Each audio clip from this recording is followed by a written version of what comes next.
There was once a prince, and this prince loved to parade around his principality in India. And he would always ride his favorite elephants, and he would have musicians play, and soldiers march, and his wise men carrying their books, because they were knowledgeable. And the people would sometimes throw flowers down for the elephant to crush as he walked by. And you knew the prince was very important because he always wore his most valuable possession on his turban. It was a family jewel that had been in his family for generations. And he wore it right there for everybody to see, to shine out in the sun, sparkle. Whew, I can't look, it's so bright. One day, it was a hot, hot summer day, and he was parading through his principality. And he began to get a little sweaty under the collar. And he thought it would be nice to get a drink. And so he went over to a pond that he knew, and he got off of his elephant, and he went over to take a drink. But as he bent over to take a drink of water, the jewel fell out into the pond, kerplop.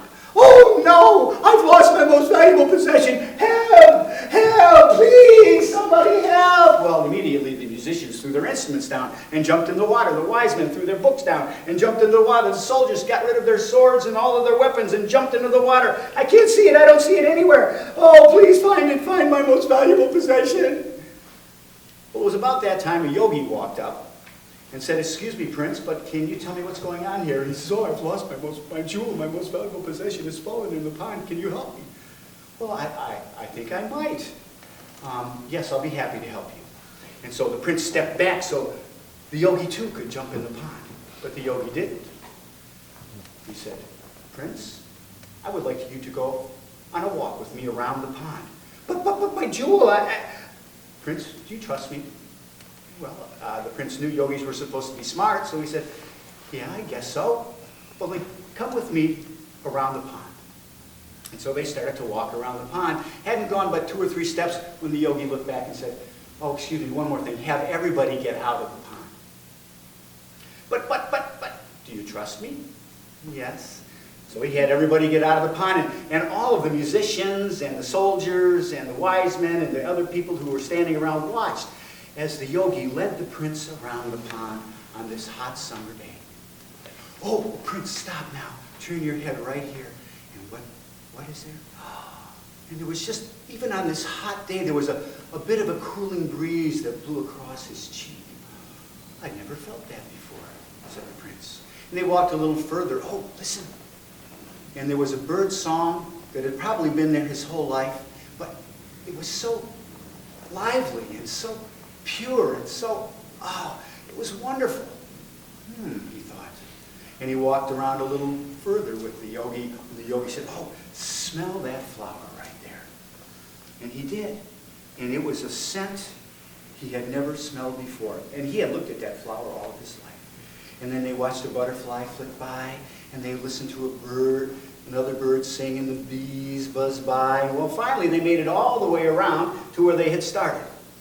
And the yogi said, "Look into the pond and tell me what you see." And sure enough, all the muck has settled down, and there was the jewel. "Oh, there it is," he said. And the prince reached down and pulled it out, and he looked at it. But even with the sun shining on it, it didn't seem to have the sparkle it had before. And he looked at the jewel. He heard the birds sing. He looked at the jewel. He smelled that flower, and the breeze came across his face. And then he realized that the real jewel wasn't in his hand. He'd been looking at it his whole life.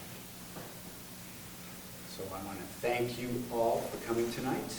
And do we have more things to give out, or are we not doing that? Kathy?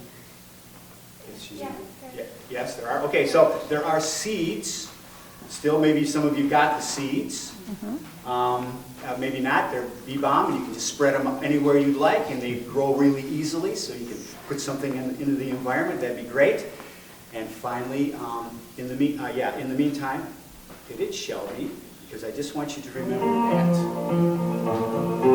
that.